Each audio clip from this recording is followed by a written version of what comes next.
want to dive into the contract with the therapist in Western culture for a couple of reasons. Because all healing needs to facilitate the client's move towards balance. And in some cases, a therapeutic relationship can do the exact opposite. And here's some of the reasons why. Many of us in a chauvinistic culture are suffering from the deep inner feminine in men and women being devalued, marginalized, shamed,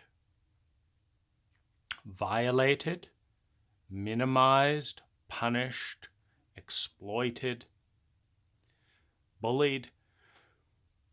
And to balance this repression, usury, and marginalization, one of the most healthy responses, one of the most healthy medicines to bring balance is to shift the relationship between the deep inner feminine from one of fleeing, accommodating, fighting, and kowtowing to the belligerent masculine. And I'm talking about this as an inner process. There is masculine energy and feminine energy in every man. There is masculine and feminine energy in every woman. And in shifting this imbalance, when the healthy masculine fights to protect and champion the violated feminine within every man and within every woman in Western culture, you move towards symmetry. You move towards righting the wrong, the imbalance. Now, let's look at what a therapeutic relationship looks like in its detailed contract. So, first of all, you call the therapist. And the part that needs the most healing is typically the wounded feminine. So if we say the wounded feminine has to reach out to the therapist is not coming and initiating the contact. Number one. Number two,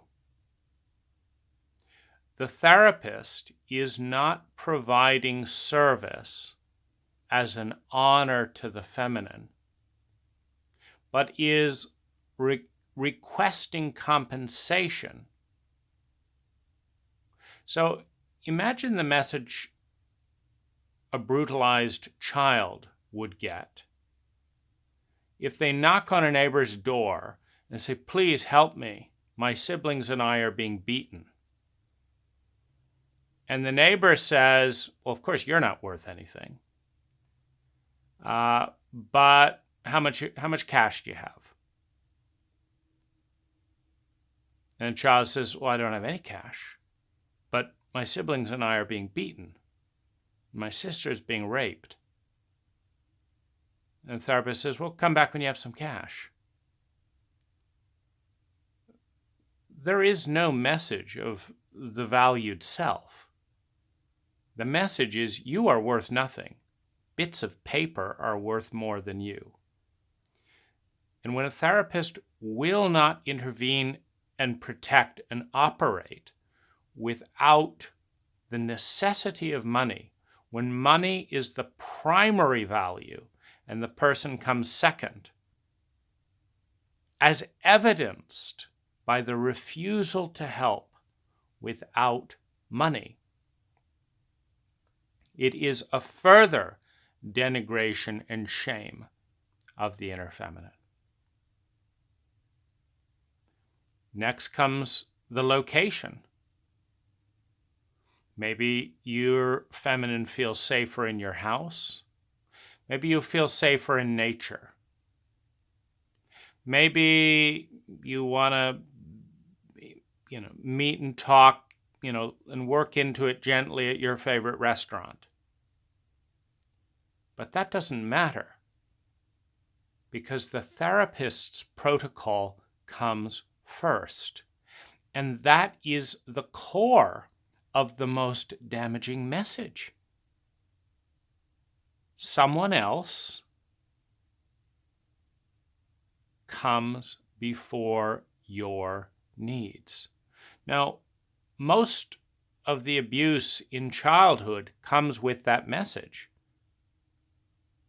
Your mother's narcissism is more important than you. Your father's violent temper has to be accommodated on your body. It's not that your father's violent temper needs to be taken to therapy to protect you. You need to shut up and put out to accommodate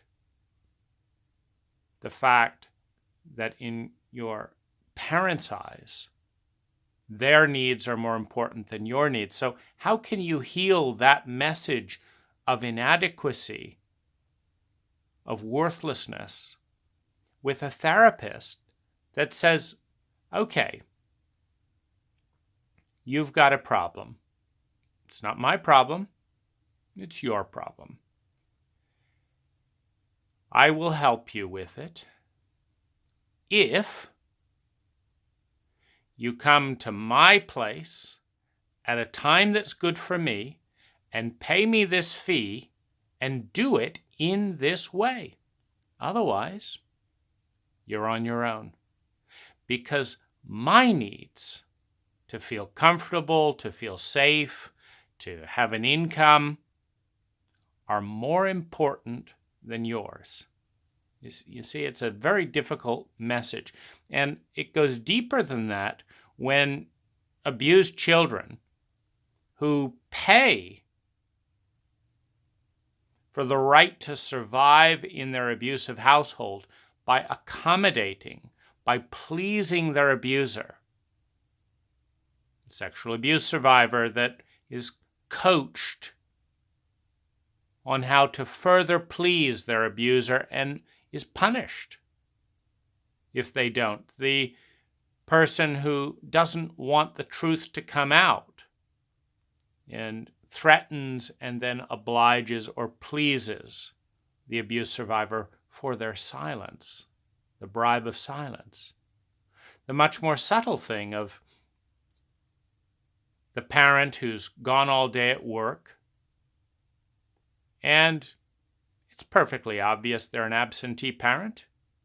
All of the data shows that presence is key for a sense of value in the child. But it's one of those situations in an underdeveloped Western culture in which that's just the way it goes when money is more important than the self-esteem or sense of worth of a child. And so everyone understands in a Western culture that regardless of the science, the parent has to go to work and abandon their child. And now two parents have to go to work and abandon their child because we're making progress, right? And yet, of course, the child does not feel good about that. Now, when the parent comes home at 8 p.m. and says, "You didn't miss me, did you?" And the child has a choice. Of course they miss them. Of course there's frustration.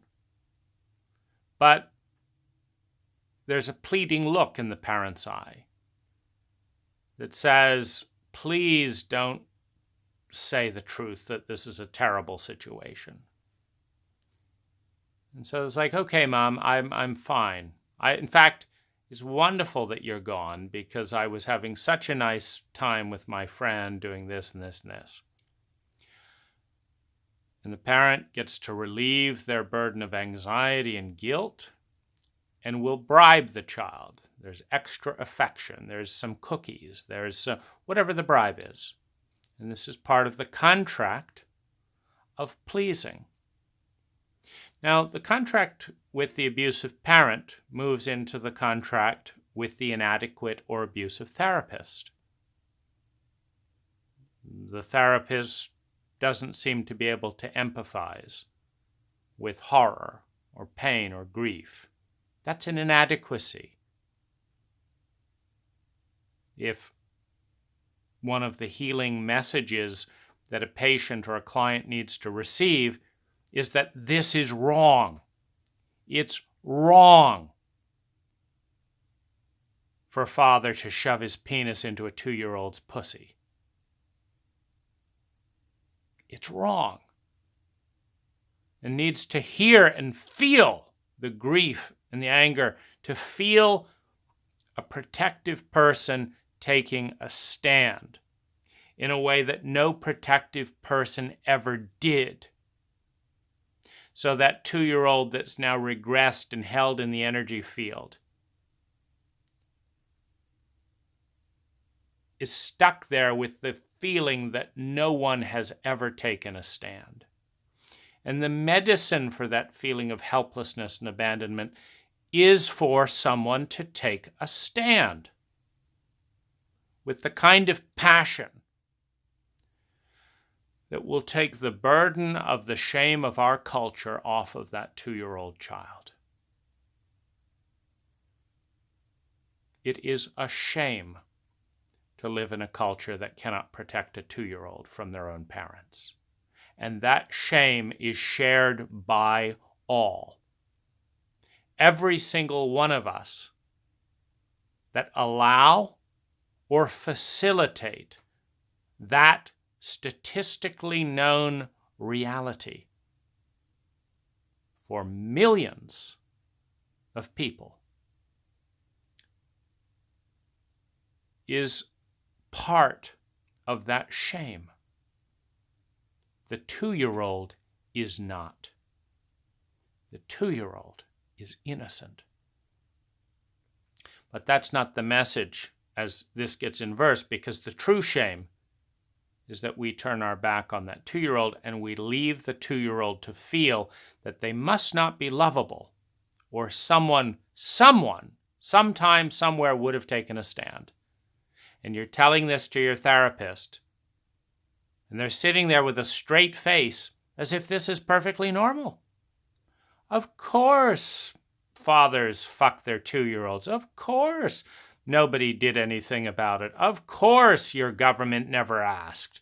Of course your friends shamed and bullied you when they learned that you were an abuse survivor. Of course the teachers in school didn't know what to do. We can't train adults in this country to be intelligent. And the message is, you're not valuable.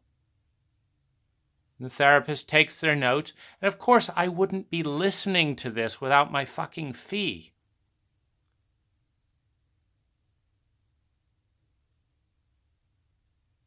And maybe the therapist feels a little uncomfortable about this, right?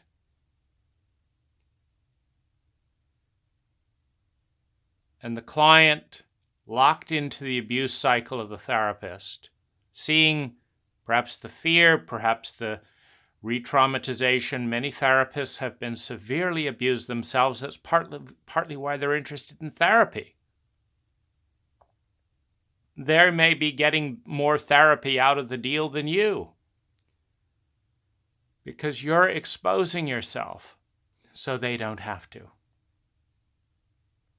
So you have this, and the therapist looks with those scared eyes or that apathy or whatever. And in the worst and most abusive of cases, the client reenacts the pleasing abuser contract by apologizing for upsetting the therapist, by comforting the therapist, and by praising the therapist, who is doing nothing.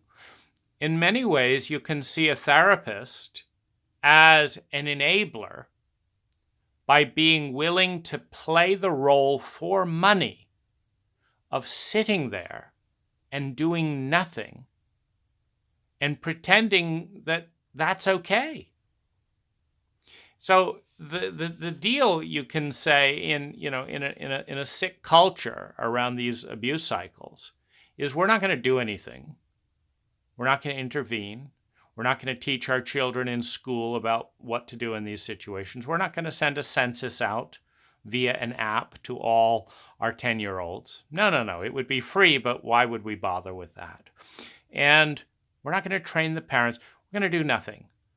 But obviously, our negligence has consequences, and so a large percentage of our people are being systematically abused. Okay, so we're a capitalist country.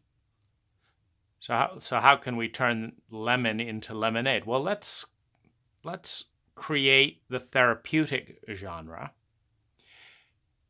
And then rather than doing anything to change anything, these people, if they survive the abuse and are still able to get a job despite all the trauma and make enough money to go to therapy, we'll tax them on the therapy because it's not a legitimate business expense. I've experienced this. And then the therapist and the client can go off in the corner and discuss the reality of our disgusting cover-up as a culture.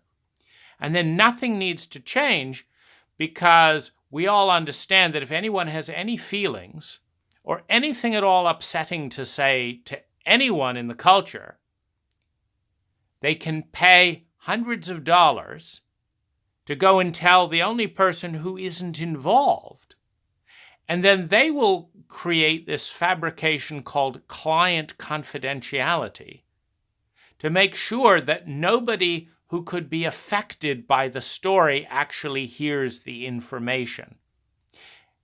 And once you've finished telling all the wrong people who can't do anything for thousands and thousands of dollars about the abuses your culture subjected you to, then you can call yourself healed. And then the same thing will go on because the kids aren't hearing the information because it happens behind closed doors to a therapist.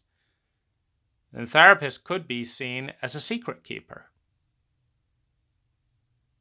If you will pay me thousands of dollars, I will keep your shameful secret and protect the status quo of the culture and reenact the abuse cycle by not doing anything about it. When's the last time you saw a therapist say, this is an outrage, we're going to go talk to your parents. We're going to make sure that they don't do this to your grandchildren. This sounds like a repeat offense, let's go do this. No, you don't have to pay me. No, this shouldn't be happening. And it's time to go protest at our government steps. When's the last time you heard your therapist say this? As opposed to, you want to be insulted and get the message that you're worthless again? Well, come back next week at a good time for me and pay me some more money. So it's important to acknowledge this shadow aspect of therapy because it's one of the reasons that, for example, in one Harvard study, after a year of therapy, some people, a third got better, a third stayed the same, and a third got worse. And this was done with a control group who wasn't getting any therapy, and in the control group, a third got better, a third was the same, and a third got worse. Meaning there was no difference between the control group and the people in therapy. How can you get a sense of deep value when the only people who will listen to your feelings charge you hundreds of dollars an hour to do so, as opposed to saying, I'm so honored to meet someone with emotions. I want to see you. I want to be there with you. I want to champion your inner feminine as a man or as a woman. I value you. And if anything, I'll pay you to listen to your feelings. You see, that would actually turn the dynamic around quite nicely. It's just that that's not happening in therapeutic environments. There's also the reality in that 1/3 improves things. In my experience, 1/3 of the work that I've done in the 250,000 plus that I've invested in my healing, the 1/3 of the time that I've felt worse after being involved with the protocol never comes with a refund, you see. There's never been a therapist once that says, do you think I did a good job in this time? Oh, in this time I didn't? In any of the times have I done a good job? Okay, I did a good job there. So there. No improvement, nothing worse. But this time you're leaving feeling worse than when you arrived. Well, let me give you a refund. Now, we expect this from a computer. You go into Best Buy, you say the keyboard's broken, and they give it back to you with a bill, and the keyboard's not only broken, it's now got, a cracked screen. And they give you a new laptop, plus don't give you a bill. So the message, when you come out of a therapist feeling worse, and they don't bother asking, and the implication is it's nothing to do with them, they're just there to collect the money.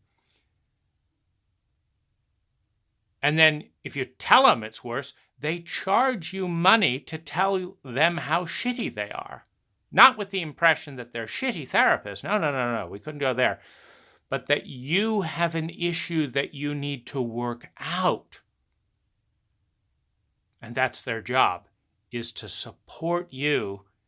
And so I've been charged money by therapists to tell them that they're shitty therapists. And the response is not an apology or a refund. It's, well, would you like to complain about me next week at the same time? Not at the time that's good for you, at the time that's good for me, and this and that and the other. And so how do you get out of that message unless you leave the relationship? This is a key thing to keep in mind in the therapeutic relationship. Now, within that context, there is, as I say, 1/3 of the time you get better, 1/3 of the time you stay the same, and 1/3 of the time it gets worse, statistically speaking. Within that context, is there a constructive role? It partly depends on what you're trying to heal. If you're trying to heal a sense of valuelessness and nobody honors you for who you are, if part of your wound is the chauvinism of feeling that money is more important than your being, it's going to be hard to heal that wound with a therapist that you understand as the premise of the entire relationship will not be there if you don't pay them. It's just, you're reinforcing the message as opposed to clearing it out. Well, unfortunately, you're not going to get a therapist to talk about this. Now, Alice Miller is a little bit of a renegade in a very healthy way. The book For Your Own Good, there's several others. I recommend reading these books.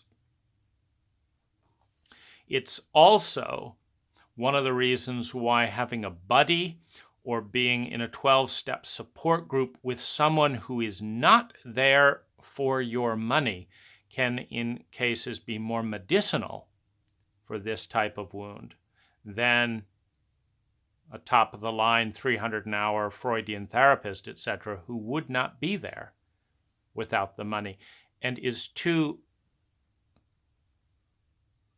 walled off in their dogma to even ask the question, what is it they are willing to take responsibility for healing? What is it that they are healing as the core message, as the core imbalance? And are they willing to change their protocol and their role in order to do so, or not take you on as a client because you actually come first? This is a very big question. Now let's look at dreams as another arena. Marion Woodman, one good source for dreams. There's several great books on lucid dreaming on Audible that have great reviews. It's a whole arena of possible self-healing. Again, one of the things that's valuable with a spirituality, which has been one of my deepest sources of healing, is that the presences that show up, the resonances, whether you imagine them or see them as angels or deities or guardians or guides, teachers, it doesn't matter. When you have a sense of presence, of an energy that is bigger, that is transcendent, number one. Number two, that shows up because you asked. This is incredibly medicinal because the angel is not there for the money. The angel is not there for the ego strokes.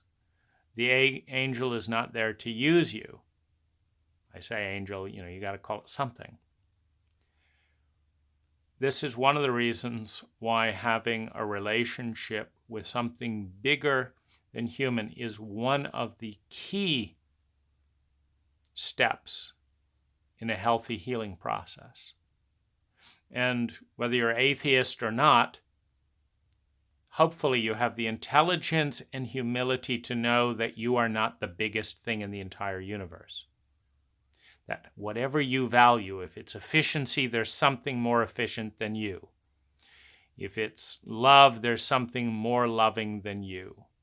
If it's money, there's something with more money than you. Whatever it is, you define your sense of deification, there's something bigger than you. And there are presences that know how to love and how to champion and how to protect more than the average human being, more than any human being that I've met. And they're there for you. That experience, be it a geometric shape, be it a concept of the multiverse, be it a great mentor, the experience is potent. Now, personally, I have that experience with certain crystals. Crystals are 40 to 200 million years old. Every one is unique. Quartz crystals made from silica, similar to computers. They are rumored to hold vast amounts of information gathered over those 40 to 200 million years. But regardless of what they are, when I imagine or hold certain crystals, I feel something. And the imagery that comes through and correlates to those feelings is profoundly healing and medicinal. For the loneliest and most dissociative aches that have been abandoned by every one of the human beings that I know, I'll take it. I probably would not be here except for some of the healing in those energies. Now, there's obviously a lot of talk about things like placebo effects or just in your head.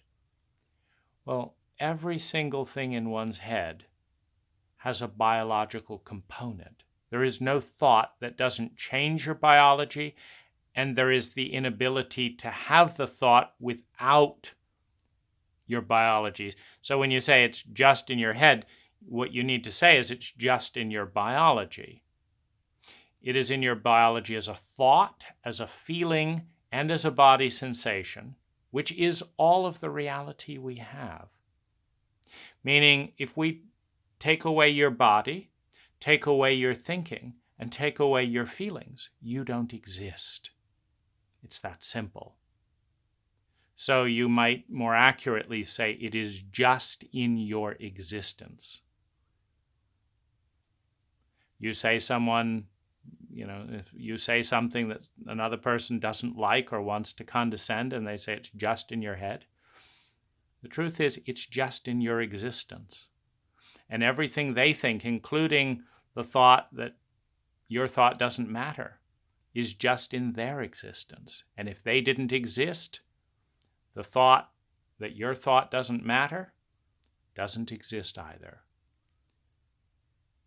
And the materialist scientists that are so dogmatic about the fact that consciousness doesn't even exist, well, their dogma doesn't exist either then, because it's just manufactured in their existence. So you don't have to listen to them either. Now, meditation, yoga, crystals, psychedelics, these are transcendent possibilities. Tantric sexuality can be profoundly healing. If you've done your trauma work, if you know how to honor the traumatic terrain, if you can track age regression with someone, staying in touch with how old your partner is. Oh, I'm 3 years old right now, looking desperately for a mother. I'm 7 years old, committed to keeping you all for myself because I feel scarce. I'm 8 years old, feeling helpless and afraid of being seen in that helplessness because my mother hates helplessness. I'm 15 years old and I'm curious. 21 years old, I'm cynical. I'm 2 years old and I'm completely innocent. These inner age regressions are a very valuable thing to track throughout the day as part of the healing work, as part of the exploration.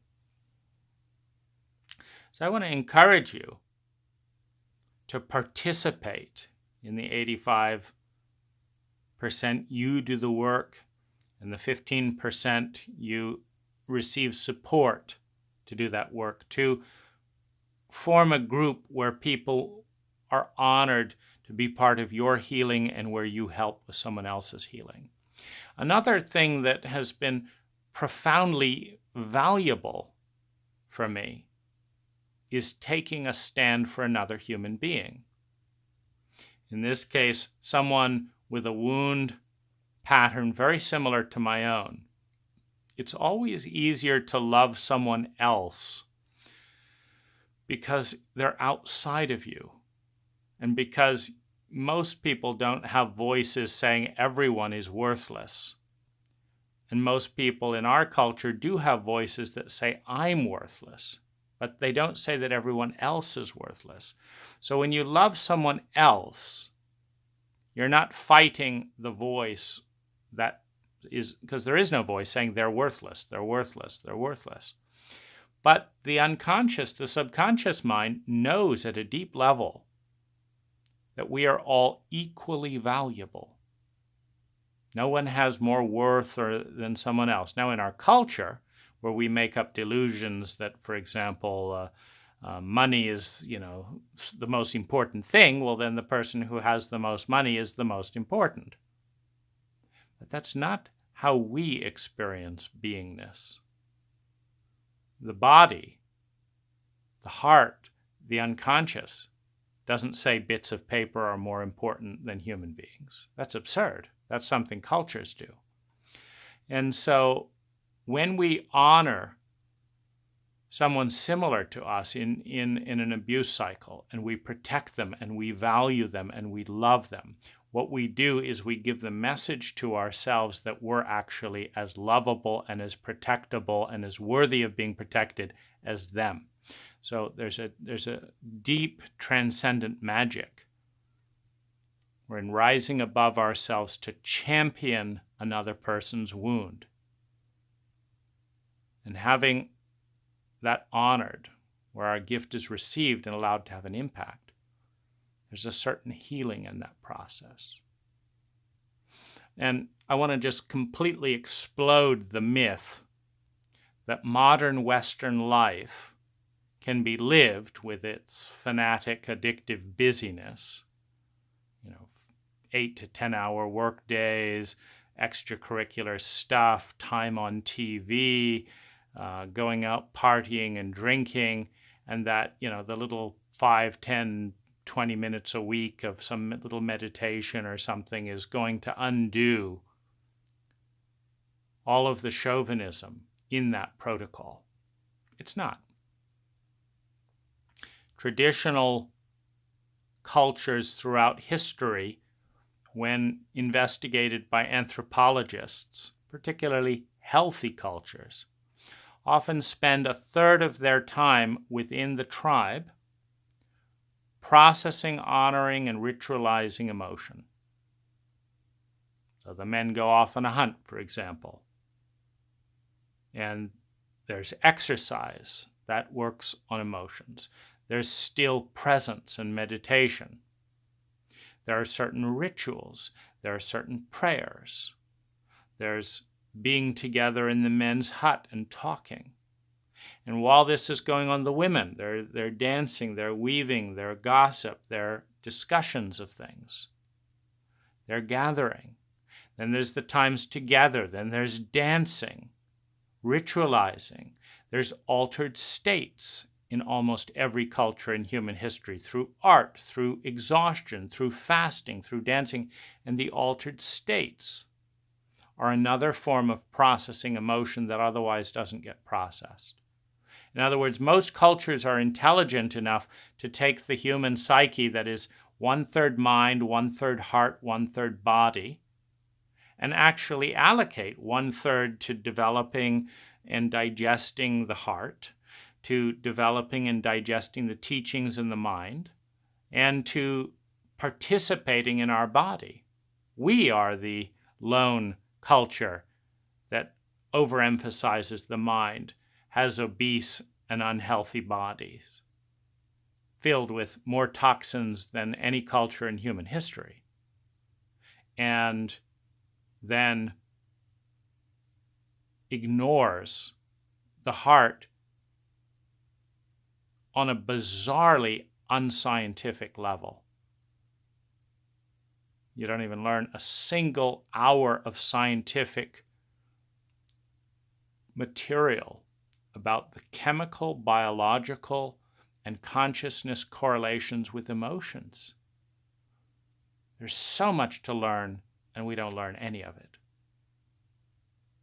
And so, to move towards health and balance is not to fit in little snippets.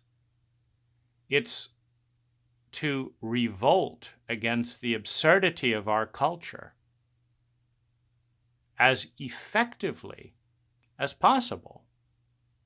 Meaning this is a culture that rewards absurdity and punishes health and intelligence in a whole host of ways. If you understand that, then you understand that your intention between science and culture is the fears and whims and mythologies and superstitions of, America, etc. And science says obvious things like there's no action that you've ever taken that hasn't been stimulated by an emotion. Well, if your entire life is formed by your actions, and all your actions are stimulated by emotions, it's one of the single most important subjects to study. If you correlate the subject of your education by what matters, emotions are right at the top. Oh, so let's learn algebra and geometry and not study a single feeling in the entire high school curriculum? That's just dumb. And we have to be able to call stupidity, stupidity, if we want to break free of it and break our children free of it. It's just dumb to send our children to an educational curriculum that is so out of touch with science that it can't spend an hour on feelings. We're not even talking an hour a day, an hour in 8 years. This is insanity. And we've got to be able to name insanity on a scientific basis. It is insane to lament public school shootings and raise our children in a sociopathic state without emotional literacy. It's insane. It is scientific to expect violence when we violate the psyches and emotions of our children and our people. It's reasonable to expect it. It's what would logically happen, and it does happen. There's no question about motive. The only question is, why are we so dumb as a culture that we can't grasp these basic issues? Now, this is part of your work in healing, to think about these things.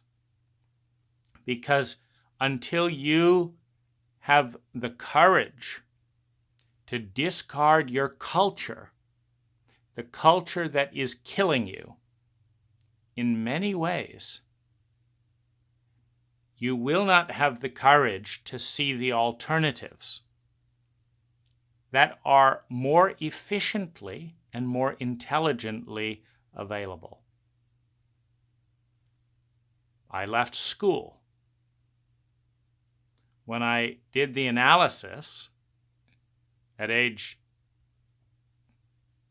13 and a half, and I realized that 80% of what I was learning was completely useless, 20% was quite relevant, and all of it was taught 50% inefficiently, which meant that I was getting 10% value from a school curriculum that was absorbing all of my time. So I didn't leave because school was bad. I left because it's not worth giving up so much opportunity to learn for just 10% value. What I've learned has been so much more useful than what I was learning in school, because I just asked the simple question, what skills am I going to need, and started focusing on those. What's more, I went from a private school spending lots of money every year, or my parents' money, to making money to design my own homeschool curriculum, because everyone needs to know business in a capitalist framework. And so I studied business by starting a business. Experiential, integrate heart, mind, and body, nothing is better than that. So I got paid to learn, while my peers were paying to learn less useful subjects less efficiently. Once this hits you a few dozen times and you realize this same pattern is everywhere, it becomes a really important question. How many people and how many souls and how many minds are being massacred by our culture? And it is not our children's fault.